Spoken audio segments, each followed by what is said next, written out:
Moldova, a country in Eastern Europe west of Ukraine, has just had a referendum on having closer ties with the EU, and the Kremlin, along with Vlad the Invader, have been interfering, and there's quite a lot of evidence to support that. So in this video, we're going to concentrate on looking at Moldova and the election result, the interference, and we're going to have a little bit of a link to Brexit, and why no one is looking into this in the UK. Moldova has a population of about 2.6 million, with roughly 1.7 million eligible voters, and this becomes important a little bit later on. The referendum result at 52.2% voted to join the EU, a very narrow margin. However, it looks like Russia has been sticking its oar in and trying to interfere with the elections, but by the look of the result, it's failed and lost millions and millions of rubles. Couldn't be happier. And a lot of the espionage has been caught on camera. Back networks trying to interfere in the presidential election this weekend, but also the EU referendum. And so you can see here huge piles of, these are posters or leaflets that would be given out, and they say on it, vote no in the referendum. So on one side there's Russian, on the other side there's Moldovan.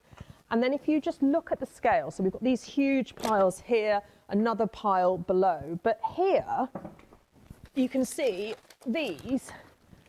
And these are smaller versions of the same, vote no, the two languages on there as well. Now, each of these says there's 1,000 in there, and there are loads here. I think there's about 100,000 at least there. And this is part of what the Moldovan police has said is a concerted effort to derail the democratic process. Now, the Kremlin has denied any involvement in this, but what the Moldovan authorities have said is they've also uncovered a network of around 130,000 people that they say have been bribed to vote no, and they've gone through it and basically explained that there are different levels which are being paid through a Russian-sanctioned bank, they say. They claim that some of this is related to the exiled pro-Russian politician Ilan Shaw, but there are these different levels in this network, a mafia-style network, they say, with a top layer basically helping to organise, and there's recruiters, and at the bottom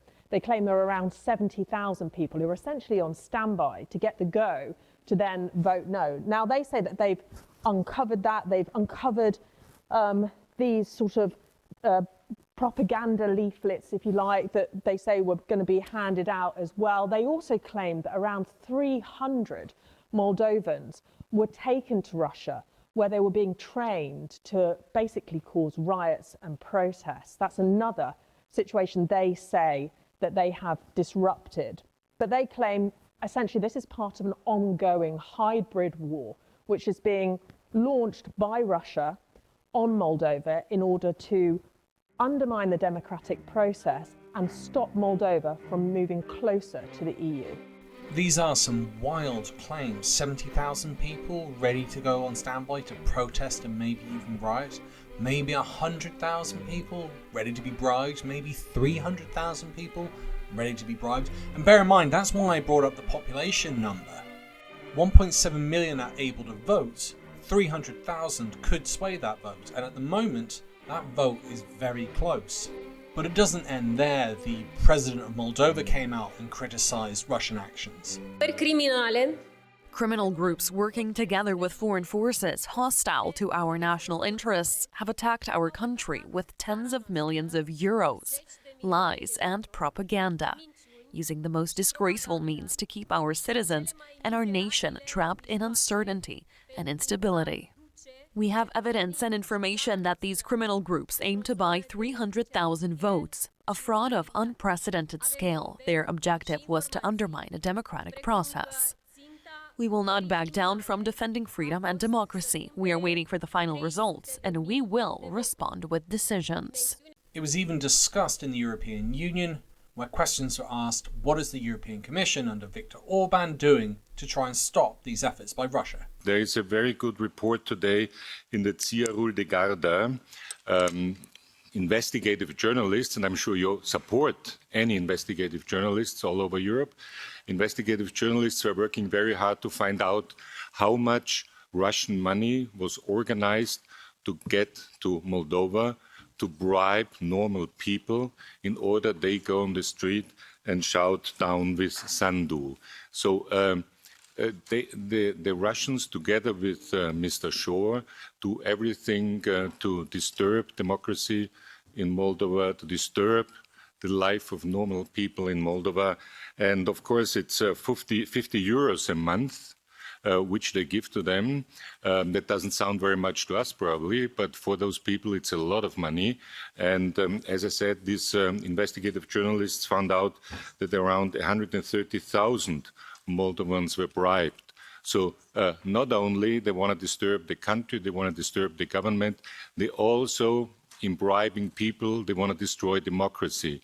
So I think that's really incredible. And I want to ask you, what did you do? What did the Commission do in order that the Moldovan government can work freely, that it is not possible that Russian money flows in that amount into the country? There is money laundering as well.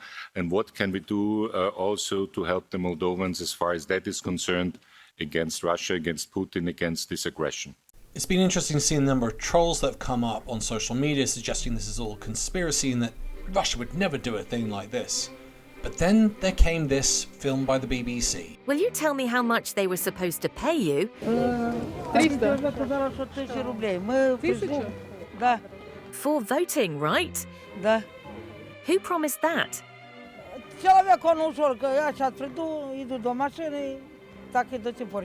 Who did you vote for? Da. За кого? Я не хочу сказать. What did he say exactly? How were you meant to vote in the referendum? Нам сказали 500, а тут уже сказали, то человек 100 тысяч. You came from Transnistria. Ага. Are there many of you who came here for the money? Я и она еще должна прийти, еще трое человек. How were you meant to vote or just take part? Кого нас сказали, и мы и так и делали. А кого Ну, не сказали? Я не хочу сказать кому, я буду... А Евросоюз, да или нет? For the EU, was it yes or no? Мои проблемы, я никому не скажу. But of course you'll still get people like Northumbrian claiming it's all one big conspiracy and none of this is related to Brexit. I mean, what possible tactical advantage would there be to have an ally on the western side of Ukraine for Russia? And as for Brexit, there was a really interesting comment from France 24. This is a razor-thin margin. So it does look now that the yes vote for enshrining into the Constitution the idea that Moldova will join the European Union has barely squeaked by at 1.18%. So, 50.18%. So barely 50.2%. It is razor thin, and that's not going to give Brussels a whole lot of confidence that this is broadly backed by the population. And just as a comparison, we know that with Keir Starmer's reset, there's no prospect of the UK joining the EU anytime soon. But when you talk to people here about the idea of the UK rejoining the EU, they say that the current polling at 59% isn't enough. They would need to see something like 70%. Yes, you have actually heard a target coming from France 24 of what the UK needs to achieve. For the EU to take the UK seriously about rejoining, we need 70%. And interestingly, that figure already exists. 85% of British youth want to rejoin the EU. And as it is now only a matter of time, it begs a question of why are we waiting? Is it something to do with the Kremlin or an insane fear of Nigel Farage? But there was something else in the report. So here you look at Moldova and you're getting a result of just 50%.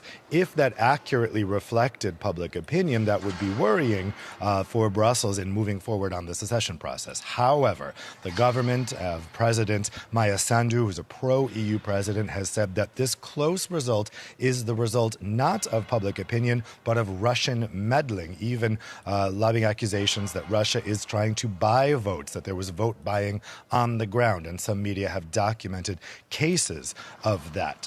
So I think in the coming days, the Moldovan government is going to be making the argument that, look, this may look bad, but actually we achieved this despite all of the Russian meddling in the election. So the Moldovan government is more than happy to talk about Brexit and Russian interference, and yet in the UK, the Labour government is silent. The Conservatives had a redacted report that most of us couldn't see and wasn't allowed to see until after Boris was elected. And our media, they're not holding the government to account, nor are they asking questions of Nigel Farage and his connections to the Russian ambassador and Aaron Banks' connections to the Russian ambassador.